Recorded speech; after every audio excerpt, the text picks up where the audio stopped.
Olá, hoje vamos falar sobre a NR15, que se refere a atividades e operações insalubres. Primeiro, a definição do que seriam atividades e operações insalubres. Podemos dizer que são aquelas desenvolvidas acima dos limites de tolerância. E o que seria, esse limite de tolerância? O limite de tolerância é o tempo que o trabalhador pode ficar exposto a um determinado agente de risco, sem que esse agente de risco, prejudique a sua saúde durante a vida laboral, ou seja, sem que prejudique a sua saúde durante a realização do seu trabalho. Nós temos 3 graus de insalubridade: o máximo, o médio e o mínimo.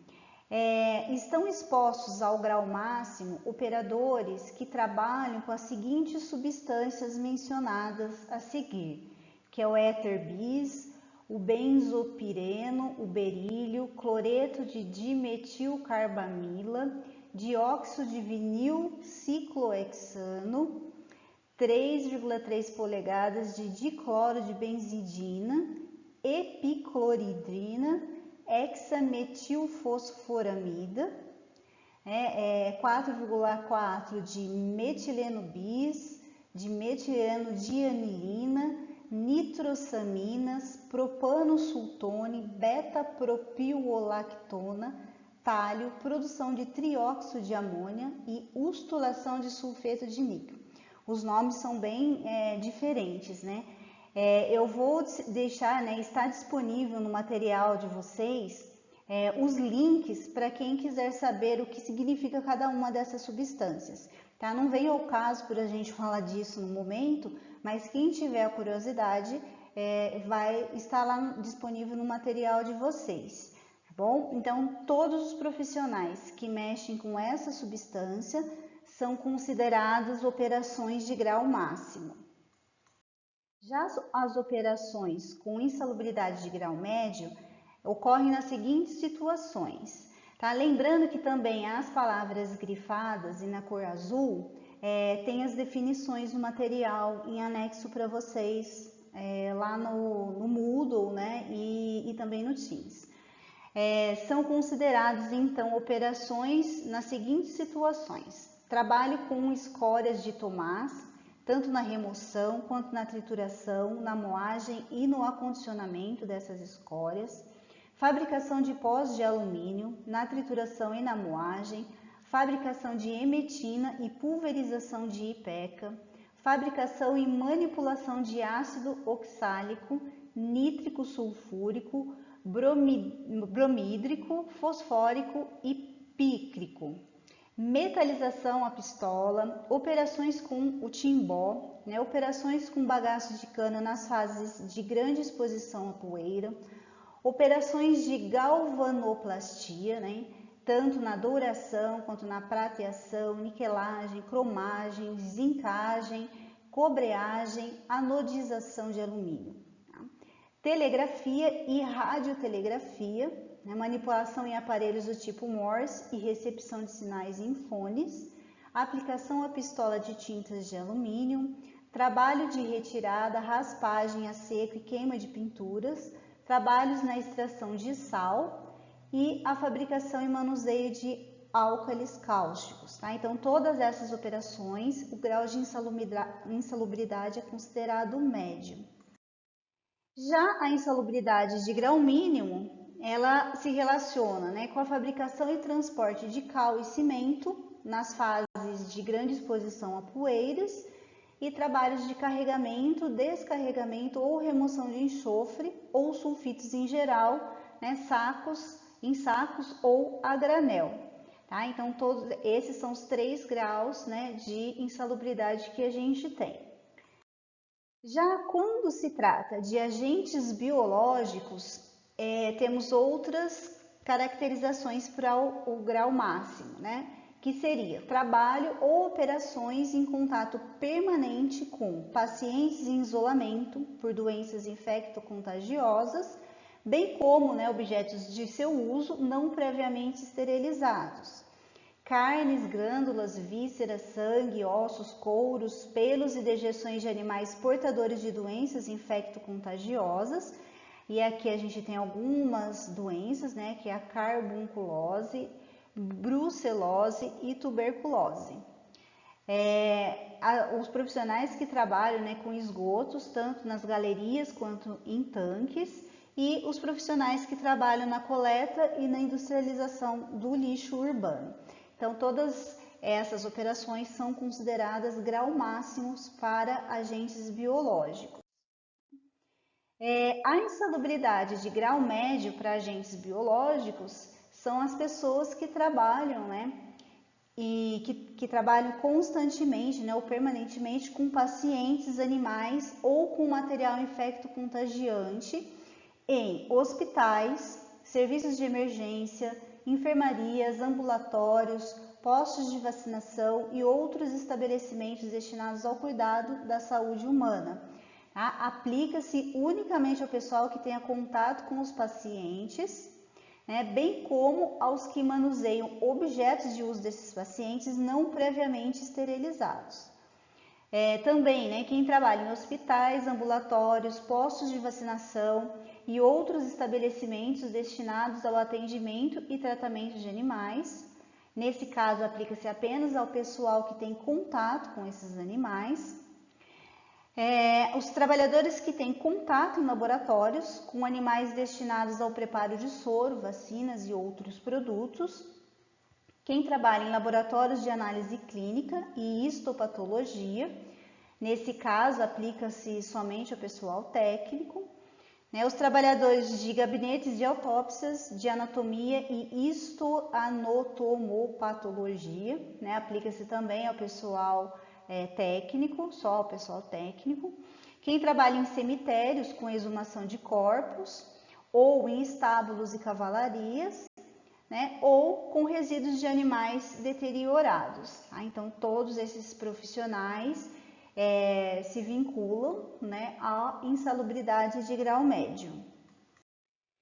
Vocês puderam notar, né, nas transparências anteriores que quando se trata de pessoas que trabalham com agentes biológicos, nós só temos 2 graus de insalubridade, que é o máximo e o médio, tá? Diferentemente do que foi falado anteriormente, onde nós tínhamos o grau máximo, médio e mínimo.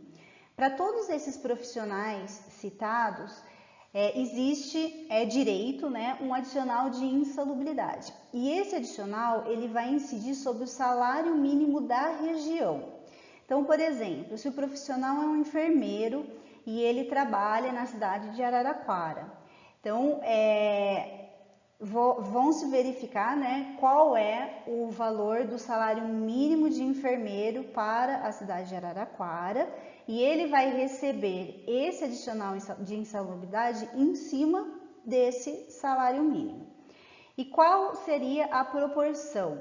Quando a insalubridade for de grau máximo, ele vai receber 40% a mais, tá? Ou seja, ele vai receber 40% desse salário mínimo a mais no seu salário.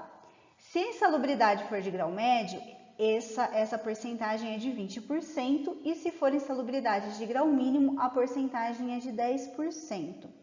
E no caso, né, de incidência de mais de um fator de insalubridade, ou seja, ele trabalha num local que ele está exposto, né, a uma insalubridade de grau máximo e a uma insalubridade de grau mínimo, por exemplo, vai prevalecer aquela que for maior. Então, no caso, ele receberia um adicional de 40%. Tá? Então, isso não é cumulativo, ele não recebe 40% e mais 10%. Não, ele vai receber o maior. Então, nesse caso, né, do exemplo, ele receberia um adicional de 40%.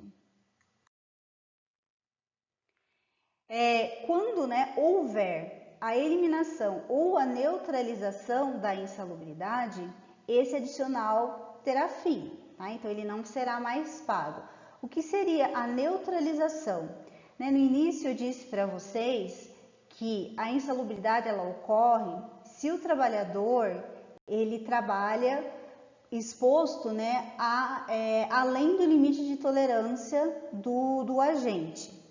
Tá? Então, se por acaso a empresa ela neutralizou a insalubridade, significa que ela não atingiu esse limite. Tá? Então ele está exposto, né, até esse limite no máximo. Então ele não vai ter mais direito de receber esse adicional. E isso ocorre, né, com a adoção de medidas, né, de ordem geral que conservem o ambiente de trabalho dentro, né, desses limites de tolerância. Então ele volta, né, a ficar dentro dos limites de tolerância, ou com a utilização de equipamentos de proteção individual, né, que faz com que o profissional fique dentro desse limite de tolerância. Tá? Nessa parte aqui também tem alguns anexos, né, que falam um pouquinho mais sobre insalubridade, que também estão disponíveis para vocês no material das aulas. E quais seriam, né, esses fatores de risco aos quais os trabalhadores devem ser expostos mais dentro do limite de tolerância? Nós temos o ruído, tanto contínuo quanto o ruído intermitente, o ruído de impacto, quando em momentos específicos há um ruído no ambiente de trabalho. Trabalhadores que trabalham em ambientes muito quentes ou ambientes muito frios, como as câmeras frigoríficas. As radiações, né? Condições hiperbáricas, como é o caso dos mergulhadores, né? Quando há uma alteração na pressão, né, atmosférica. Trabalhadores que mexem com ambientes onde ocorrem vibrações.